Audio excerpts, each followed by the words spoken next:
begins, sizing up Murphy, drives, floats, hangs, and scores on the turnaround. J-Dub way behind the three-point line and hits way behind the three-point line. Got blocked, what a rejection by Holmgren. Standing tall like a wall. This is Udart. You're listening to the Uncontested. What is up, everybody? Welcome to the Uncontested Weekly Show, part of the Blue Wire Podcast Network and proudly partnered with Prairie Artisan Ales. I'm your host on this Wednesday evening, JD Silva, joined by the big dog, Taylor Peterson. Roof. What's up, dude? Happy to be here on a Wednesday night. Yeah, Silva, it wasn't a great 24 hours for Thunder fans, especially all the backlash on social media and all that fun stuff that I'm sure we'll get into. But for those of you that are also Oklahoma Sooner fans, some good news on both fronts, football and basketball. Football just got the commitment from John Mateer out of Washington State, plus a couple wide receiver commitments today, which was exciting. And then also OU basketball is playing Michigan very closely right now in a fun game. So there are other things. Got that going for us. Yeah, there are other things. But hey, Christmas is in like 7 days. Christmas is a great time of the year. I love Christmas. Yeah, there's plenty of ways to distract yourself other than doom scrolling NBA Twitter. I did not listen to so toxic, dude. I did not listen to NBA podcasts today. I'm just staying out of it for a minute. But before we dig into our emotions, dig into last night's game against the Bucks, be sure to subscribe to us wherever you get your podcasts. Leave us a 5-star rating if you have not done so already. You can find us on social media platforms like Twitter, Instagram, YouTube, etc. You can also find us if you want to hang out with us in our Discord. If you want to, we just had a Discord watch party last night where we were all hanging out and watching a stream of the game. And, we suffered together in there. It was great. We also have some exclusive content behind our Patreon. The Patreon, $3 gives you access to the Discord. $5 gives you access to some bonus episodes. Those are our wildest episodes, to say the least. They're a lot of fun. Except last Sunday's pod. That was pretty on brand, I think, with our bonus content. Yeah, Menards, that one. The faded baby Menards. Alligators. Yeah. All the good stuff. I once mailed a baby alligator to me ex-wife. That's good. Really good. Great sounder. Yes. QR code to join the Patreon right above my head here in the stream, or it'll be in our description of our podcast episode. Taylor, it's time to get into this goddamn game that we all Are watched. You sure? Yeah. Oh, I'm sure. Yeah, Thunder lost in the NBA Cup final 97-81 to the against the Bucks. It was a hard watch. It was they decided to have their worst offensive performance in multiple seasons on the quote unquote biggest stage of this season so far. So it was just annoying, a tough watch. Was happy to be experiencing this if I had to with our Patreon subscribers in the Discord. But let's get a lot into of fun. Shout out the Patreon and Discord subscribers. That the live watch party was a blast, and even when we're going through the suffering together, it's definitely better to do it with friends and not alone. So did have a great time, even though I wasn't able to join until like the fourth quarter. But you're right, Silva. It was not fun. And shout out the Discord, by the way. I think it was Connor B, who's basically like our official Discord moderator now.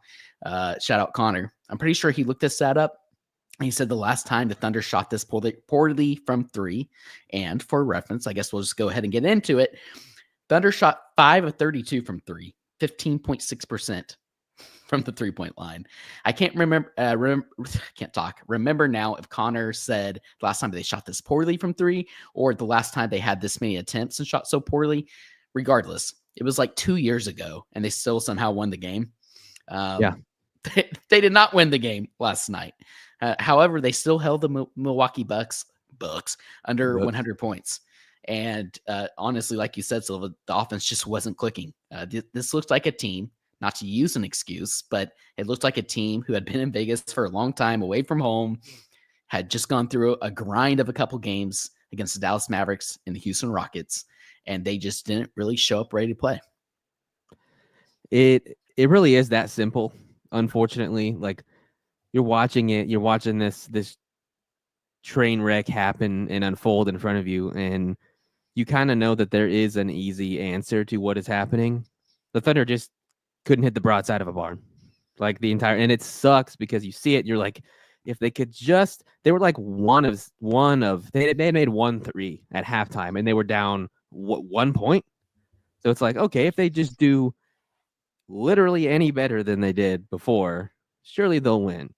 And no, they made, like you said, 5 total threes in the game, and the best players didn't show up. Really, the whole team honestly didn't show up to various degrees. But yeah, it was to get into like our feelings about it, and then we can talk about like the whys and what matters and what doesn't. It was an especially frustrating watch for me. I did not think I'd be like, this season has been mostly, aside from like the Chet injury, pretty chill. Like, because they're so casually good every game because their defense is dominant. You just like know what to expect during a game. But the reality kind of is that the Thunder do have expectations now, and I kind of forgot about that. Cruising through the season, I kind of forgot, and the expectation and the pressure kind of left as a fan. And then tonight, I think it was a combination of watching the game and getting on social media, seeing all the vitriol and people crawling out of the woodwork, just waiting to crap all over the Thunder's parade. It's like, oh, this season is a little different. 100%. I think you nailed that. It's the expectations is now what we're starting to see. You would think after beating the Mavericks like they did, beating the Houston Rockets in a grind of a game, 2 great defensive teams going head to head, and we broke that game down, that would be enough for some of these opposing fan bases and some of the national beat writers to maybe give the Thunder a little bit of a break. And we saw some of that. I don't want to say all reporters across the NBA were anti-Thunder today necessarily. That wasn't the case. But you're right. It's frustrating. I think my biggest thing, like 24 hours later, as a fan, and looking at all the reactions from people in our Discord, fans in our Discord, fans on social media, Blue Sky, Twitter, whatever, I get it. As a fan, you want your team to win every game. As a small market team like we are, Sam Presti has mentioned this. Silva, something you kind of alluded to there. Nothing's given to us. We have a chip on our shoulders, and there was all that talk about the Thunder not getting enough national highlights and not being featured on national TV. There was the whole write-up, before the NBA Cup semifinals about, the Rockets and Thunder and Hawks and Bucks, maybe not the marquee matchup that the NBA hoped for. And then the NBA comes out the next damn day, excuse my language, but a little fired up, with a who's who about Shai Gilgeous-Alexander, what you need to know. Mm-hmm. What are we doing here? It's absolutely ridiculous. So all those emotions heading into the game, Silva, I understand the frustration. You want your team to win every game. You want them to win the big games. And when they're finally broadcasted on national television, you want them to win those games as well. So I think that's at least where a lot of the frustration is coming from. But we can kind of break down a lot of the reasons why I think it's not time to panic, why we don't need to be worrying about who the Thunder are going to trade for, and are they going to be able to compete in the playoffs. There's a lot of nuances that I think that we can break down from this game. Yeah, the last thing I'll say on our like emotional response to it is you outlined exactly the source of my frustration, which was the NBA like not being happy the Thunder were there and downplaying it and admitting like this isn't what we wanted, and then they backpedal and try and put a Band-Aid over their mistake, and then the Thunder come out and lay an egg, and it makes it look like the NBA was right to not market them. That's, I think, what pisses me off like the most about that game. When you and I know, and all the fans, everyone in this listening to us right now knows that the Thunder deserve to be on national television. They deserve to be at the top of the A list of from a viewing experience standpoint and like a product standpoint. Like, they are a fun team to watch. So it just makes it even more frustrating. Like that this one time they were put on a pedestal, and they've had national TV games. Like, we get that, but this with the NBA and all the talk about ratings and stuff like that, it sucks that the Thunder were the ones that come out there and just lay an egg, essentially. I agree. Definitely frustrating because I think the biggest source of the frustration is we know that this team can play better. So much better. Especially. So we can kind of break some of those down, Silva. Yeah. Like, what are some of I think, again, everybody wants to, especially on social media, it's like we live in this black and white world. Has to be black, has to be white, has to be red, it has to be blue, left to right, etc. But in reality, it always falls in the middle somewhere. And I think last night it fell in the middle. It was more of a gray area. And what I mean by that is, yes, some of these concerns are valid. We'll break some of those down. But there also are some reasons to be a little concerned about what we saw last night. It's a team like the Bucks and a more of a playoff-like settings, and some things that the Thunder will need to address. But again, still not cause for emergency. So where do you want to start? Where are some things that kind of stood out to you? Yeah, like what do you think the Bucks did do you think it was all the Thunder just couldn't shoot this night, or do you think the Bucks did something specific to kind of hinder the Thunder and make them play out of their normal comfort zone? Well, I am going to use this opportunity to quote somebody in the NBA much smarter than I am. He currently is unemployed, which is wild, but shout out Zach Lowe. Always loved. I mean, we don't get the Lowe post anymore, but I love his next day recaps that he tweets some big thoughts about some of the games. And I thought he kind of nailed it here, really, with the overall premise of last night's game. He said the biggest key to beating OKC, other than having them miss all their threes, which obviously was kind of tongue in cheek, but also, like, again, we need to keep that in mind. We've already talked a lot about it. But the biggest key outside of that to beating OKC is limiting live ball turnovers and keeping them out of transition. Silva, I sound like a broken record. How many times have I said on this podcast over the past 3 seasons now, or 2.5, that this team is at their best when they're pushing the pace in transition and getting out in transition, not stuck in half court offense.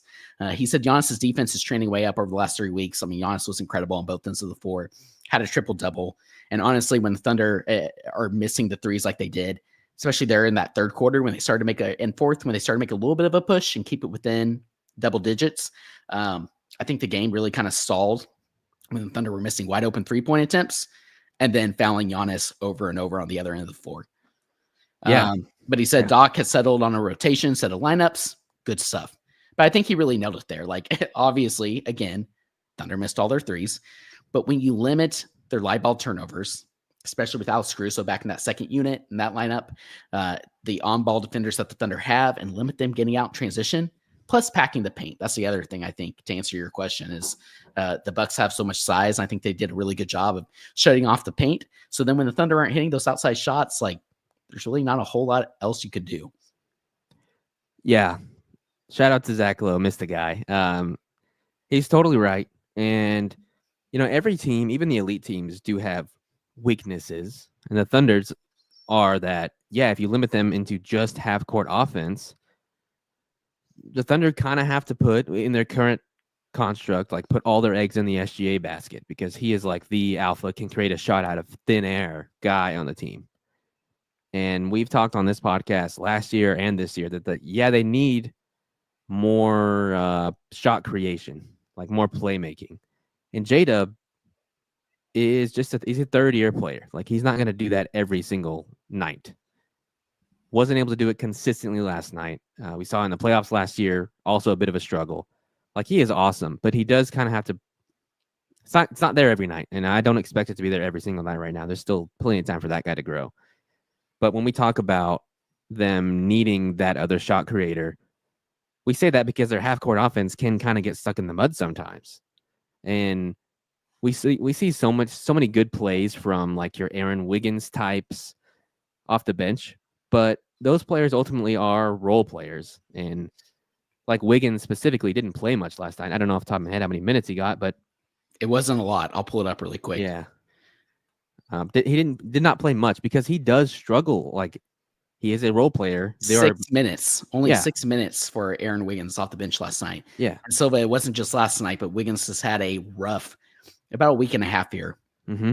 Really, the NBA Cup as a whole, not just offensively, but defensively as well. When he's playing against more explosive players like that, we've seen him struggle.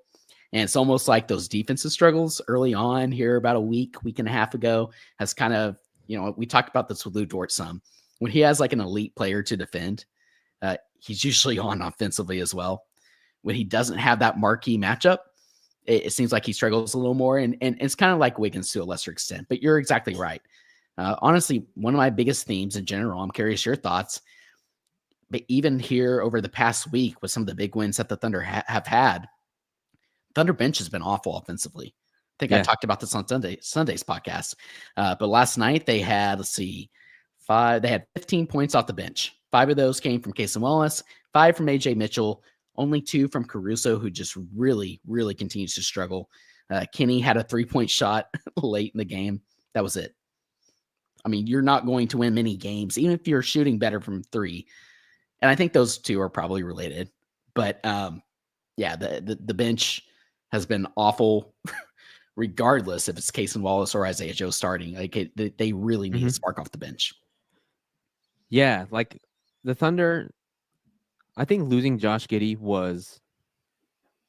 they've upgraded. I think the Thunder have upgraded as a whole.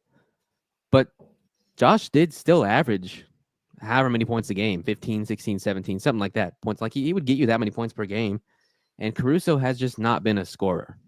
So you expect guys like Isaiah Joe or Aaron Wiggins or Casey Wallace to step up and do that. And it's like it's not often that all those guys are on the same page at once. And it's like Isaiah Joe can sometimes just not have an impact on the game at all. Like his 3-point makes the last week-ish, couple weeks. 1 of 6 last night.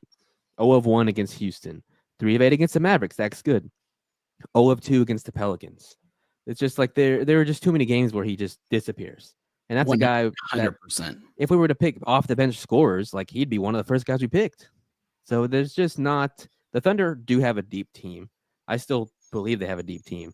But it's like in these higher pressure situations where the talent – you need some higher end talent, I think. Higher end, like more reliable talent, I think sometimes. And that's kind of where this was already mentioned in our chat. The Cam Johnson stuff. Like that's why that conversation comes into play. But I want to remind everyone, Chet is not healthy right now. And Chet would – answer a lot of those things. He was like the second best player before he got hurt. So again, this is just a vibes podcast. Yes. You and I. And what you just said brought up 3 thoughts that I have. And then you mentioned Chet, and that's a 4th. We'll get into this team not having Chet and that unlocking so much in general just immediately. But the first thing, Isaiah Joe started last night. So those points weren't coming off the bench. He had 7 points, 2 of 7 from the floor, only 1 of 6 from 3. Played 19 minutes. I understand, and like we've been saying throughout the season, I understand. Shout out Smoo. That was our obligatory. This team doesn't have Chet yet. But with Isaiah Joe, we've seen Mark switch up the starting lineup. But we finally kind of found some consistency with Kaysen starting here over the past week and a half. And it's looked really, really good. Even when Kaysen hasn't been shooting necessarily well or playing necessarily well offensively, or I guess I should say scoring. He's played fine offensively. But he's had some great nights offensively. But even when he's not, it just feels like that starting 5 gels so much better together. And Isaiah Joe seems better off the bench. Now, we've seen Isaiah Joe have a game or two that have been pretty big games from him when he's starting alongside or playing alongside Hartenstein, because not only does Hartenstein and those screens create so much space on the perimeter for J-Dub and Shai to be able to get downhill and play make, it also allows Isaiah Joe to get open from 3. And he had some great, great looks last night. Like if he hits, gosh, he was 1 of 6 from 3. If he hits like 3 of those, I'm probably not even talking about him not needing to start. No. Like I understand that. At the same time, I like Kaysen starting so much more. And I just think he's so much more impactful with that starting lineup compared to off the bench. Second thing, again, I walked into work today. I had 3 or 4 different people within like the first hour or 2 of work. I had what was going on with the Thunder last night. I did too, dude. There's so many people like more invested in this team, which is great, more casual fans.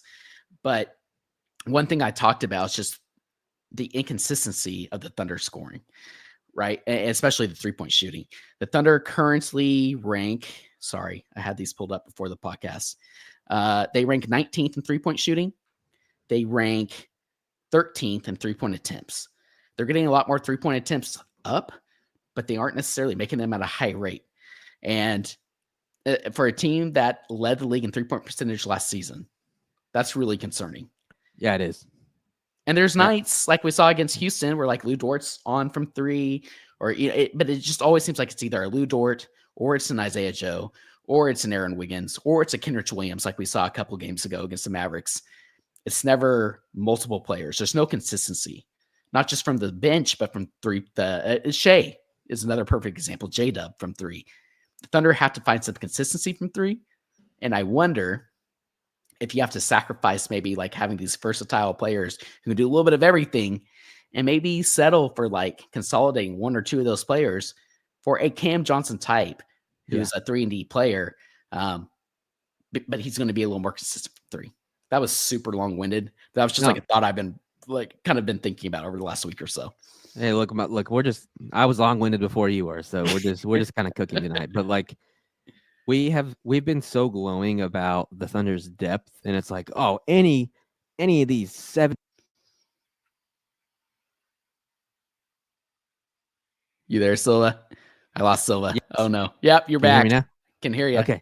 If I bump into my mic, it just disconnects. But it's great. We've been so glowing about like how deep the Thunder bench is, and it's like any of these 7 guys could score 12 to 18 points on any given night. Well, we've now seen that the other side of that coin is that, or all 7 of those guys can shit the bed, because none of them are like, if you're going to give them a letter grade, they're all like C level scorers. You don't have a B or an A level scorer coming off the bench like that. It's like Isaiah Joe, he's going to shoot 3s. Aaron Wiggins, highly skilled player, does struggle with the physicality, and makes sense because they've played the Rockets, the Mavericks, and the Bucks back to back to back, and they're all pretty physical teams, bigger athletic teams. Like I'm with you. I don't know if I'm going to be like pounding the table saying you got to trade for a more professional scorer, a B level scorer, if you're going to use that analogy again. But like, yeah, I would kind of like to see something like that. But I know that the organization is probably more like, well, Chet is probably going to be an all-star this year, and he's on the bench. And J-Dub needs more of those minutes, and being the sole creator, et cetera, et cetera. And I think it's a fine balance. And I think we finally have kind of talked ourselves, Silva, to the discourse that's going on within the fan base that we've seen over the past 24 hours. Do the Thunder need to make a trade? Maybe. I mean, sure, a Cam Johnson type, that's the example we keep using because A, it's a popular name. He's been made available. B, our guy Nick has been all over it since the beginning of the season, even last offseason. And again, that's a more consistent 3-point shooter who still can defend on the other side of the ball, maybe not quite as versatile as some of these other players on the team. The other side of that, and that's what I told some of the coworkers today, it's like, look, maybe we most likely don't get Chet back post All-Star break. It'll be closer to probably the March timeframe. Yeah. But that is a huge in-season acquisition that you get back. Knock on wood. Yeah. And just getting him back in the starting lineup and having more of these players coming off the bench and then being able to stagger some of those players like we talked about last night in the Discord, Silva, like staggering the Chet and the iHearts or Sunday night's podcast. We talked about it too. Like staggering those guys alongside a Shai and a J-Dub. Guess what? J-Dub struggles are going to look a whole lot better. Those non-Shai minutes are going to look a whole lot better. And I think about it too. Like we always talked about fourth quarter dub last season. It was kind of like, it was half joking, half like, this is awesome. Fourth quarter dub really became a theme. And the stats back that up. You look at those net ratings of those lineups without Shai in the fourth quarter, and they were really solid. Maybe the only lineups without Shai that were pretty solid. But then the playoffs happen, and we saw Dub go through his struggles, and it seems like some of that has carried over when he's not playing alongside Shai. But I think there's so much more to that too. I mean, he's been playing small ball center. Then he's trying to play alongside Shai. And then last night, I thought he got to his spots all the same. There's wide open three-point shots that he's been hitting all season. He was still getting to his mid-range, and they just weren't falling. And so like a whole other disclaimer, it's just that this team was in Vegas for a full week plus. Plus, they were looking ahead to having to get on a plane that very same night, fly to Orlando. You get one night off in Orlando. You play a back-to-back against the Magic and the Heat, and you're going on, almost 2 weeks of not being home? Like a lot of that goes into that as well. Like the playoffs are a completely different animal. 2-2 at home, and then if you progress, 1-1. So yeah, a lot of factors there. Yeah, these guys have such a baked-in routine, and that the NBA Cup, though we are entertained by it, does disrupt quite a bit. And you could tell Mark hated it. Oh my gosh, that's the other thing. Yeah, he's not having it. Again, this is a vibe podcast, so I'm just letting all my thoughts over the past 24 hours go, and that's why I'm talking so much, more than I usually do, which is a lot. I thought Mark got out-coached last night against Doc Rivers, which is disappointing. And some could argue that maybe he also did against Jason Kidd in the playoffs.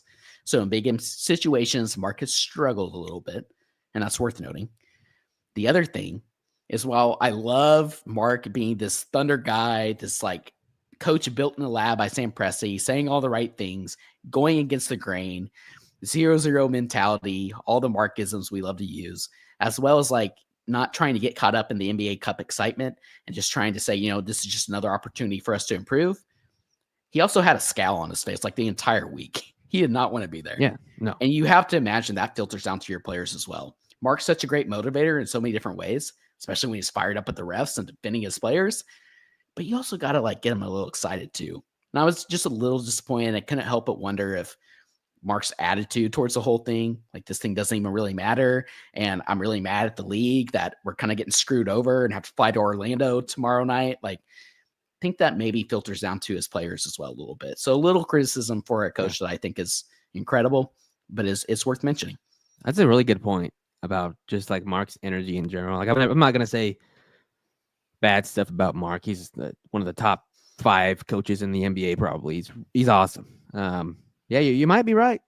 You might be right. That does trickle down. Like he is a leader within the locker room. Obviously, he's like the leader technically, and yeah, that could definitely trickle down. If we're gonna continue like some more abstract thoughts, our guy Derek Parker tweeted something along the lines of, like, we have to remember that iHeart is not a stretch 5, and the Thunder were not getting easy shots, like hardly any of they're all about driving and kicking out and driving and driving and driving. They were just unable to last night because the Bucks could just pack the paint with Brook Lopez and Giannis, which is scary. So there were a lot of fudged plays that happened because they could just pack the paint, because iHeart is not a stretch 5. And that's just something that's so simple, but Chet unlocks that for them. It's such a big blow to their offense when the shot's not falling. You want to be able to drive.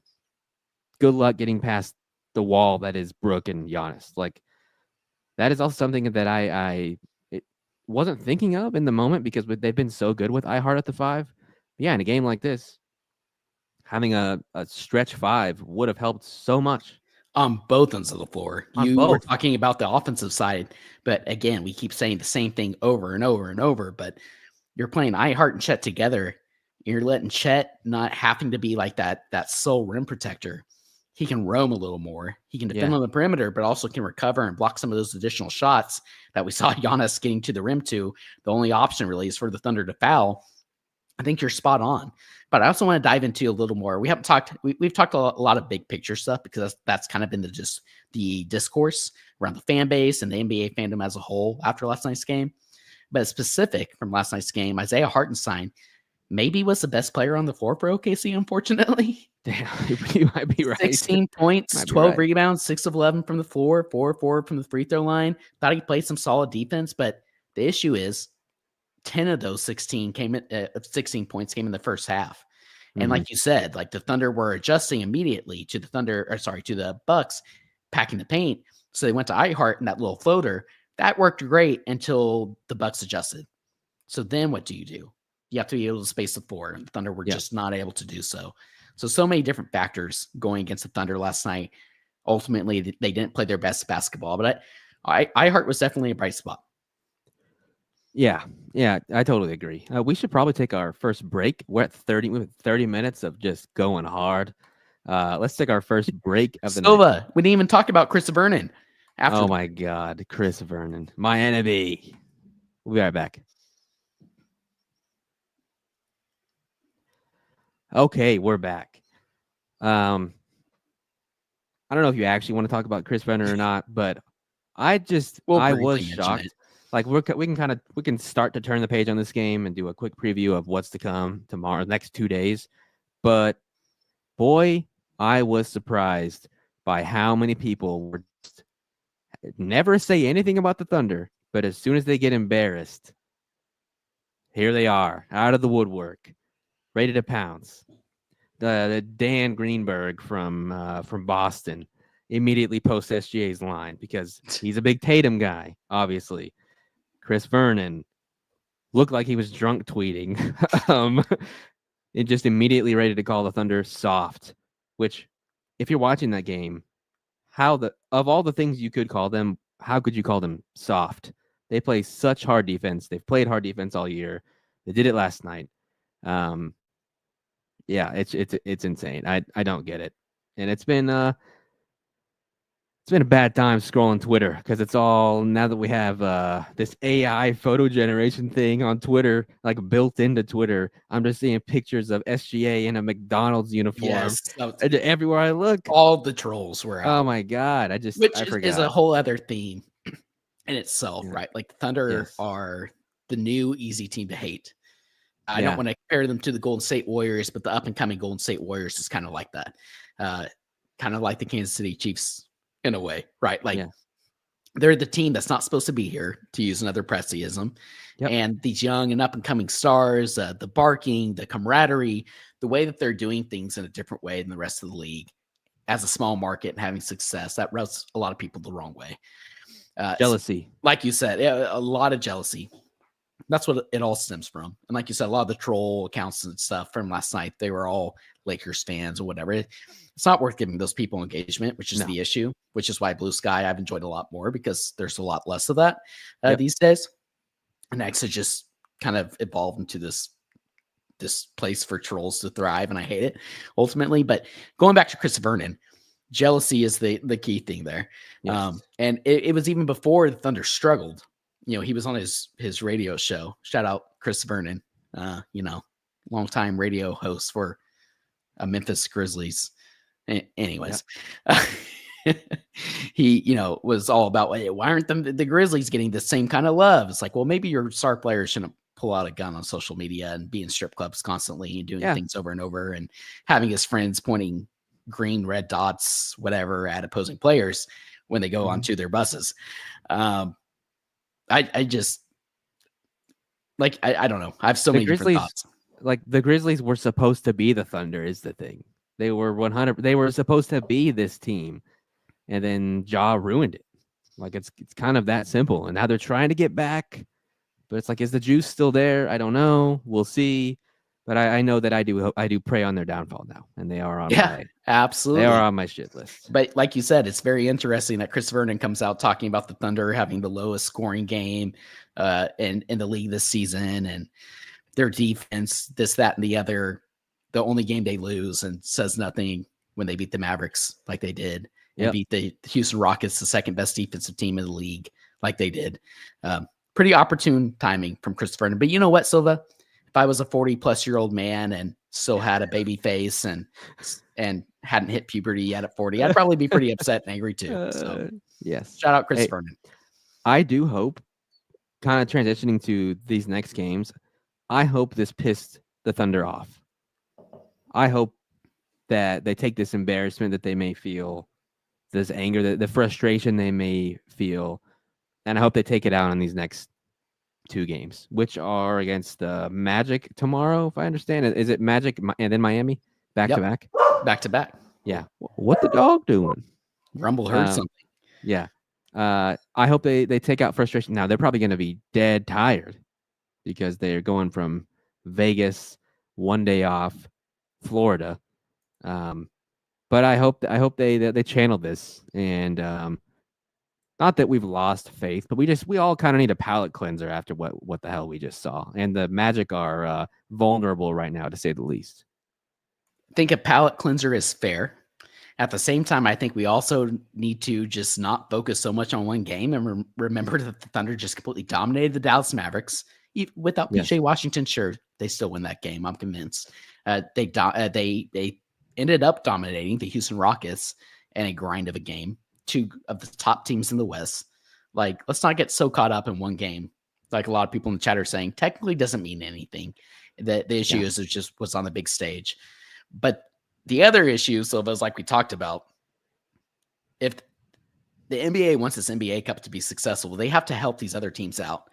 Like I was seeing something about the Dallas Mavericks from a beat reporter, and rightfully so. They were complaining more about they just got all this rest, almost like they compare it to a second All-Star break. But then I think their next 2 weeks are just absolutely asinine. Like they have like however many games, so many days, only 2 games at home, and like it makes the rest of their schedule crazy. But on the flip side, you have the Thunder, who just played, advanced all the way to the NBA Cup Finals, and the Bucks.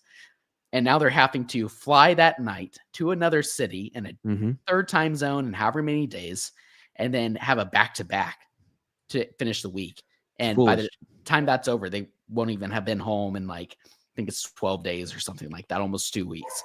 Like, how do you expect a team to perform at their best when they're going through that? There needs to be schedule changes in the NBA. Like there needs to be changes. They're trying to serve 2 masters right now by taking care of the players, making sure the schedule's spaced out. But you can't do that and then at the same time add more games and add more travel. It's really the travel that's the issue. And yeah, I don't know. It'll be interesting. How are you feeling about the game tomorrow? What do you expect? So obviously the Magic have a very comparable team to the Thunder in the sense that they're young, up and coming, have been outperforming expectations, have an incredible young coach who's coached them really well. But unfortunately for the Magic, they have been bitten by the injury bug much worse than even the Thunder have. Yeah. So no Paulo tomorrow, no Franz, their top 2 players. But in their stead, it's been Jalen Suggs and players like that really stepping up and shining. So again, it's on paper, you would think no Franz, no Paulo, the Thunder coming off a disappointing loss, they would hopefully respond and just dominate them, but that's not necessarily the case. Like this Magic team's similar in the sense that they're very gritty. They aren't going to, to give up and just lay down. And so Thunder are going to have to come out and I think really kind of throw the first punch. I think what that comes down to is getting back into the paint, getting back to getting those deflections and pushing the ball in transition. And then from there, I think that opens up the 3-point shot and you have to make those open opportunities. That seems way more easier said than done. But like I said, I think Thunder are really going to have to throw the first punch here. And I think if they can do that, they can put this shorthanded Magic team away. Yeah, I feel pretty confident they're going to win tomorrow's game. I did not give predictions this week, by the way, so I'm probably going to end up like Nick without scoring. I don't think I ever was asked to give predictions, and I forgot myself, so we'll have to figure that out. But yeah, no, I feel like tomorrow they're going to come out and they might be lower energy, but I think they're going to have more than enough to overcome a depleted Magic team. The game after that's going to be gross. The Miami game is going to be nasty because it's a back-to-back after the NBA Cup. And we all know the Miami Heat play a really stinky brand of basketball where they're going to grind the game to a halt. They're going to muck it up just like the Bucks did. They're going to muck it up like the Bucks did.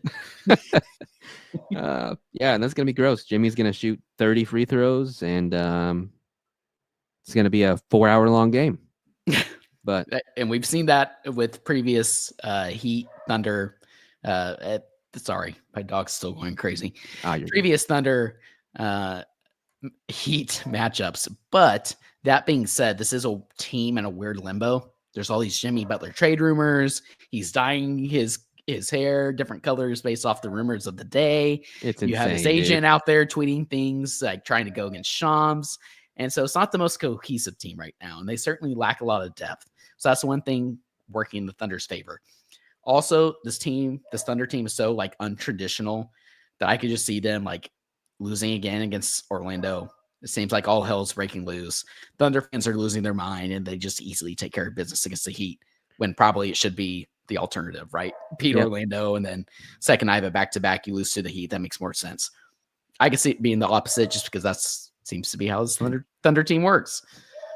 Yeah. Your dog's just whooping in the background. What the dog doing? He is not happy about something right now. Well, we're wrapping up shortly, so it's no big deal. Yeah, it's good to get our thoughts out.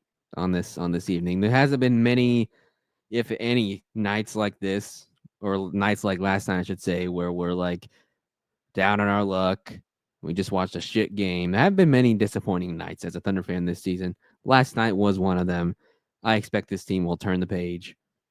And I do expect the Thunder to come out with some force from now moving forward. Like, not that they haven't been up to this point, but like get some revenge.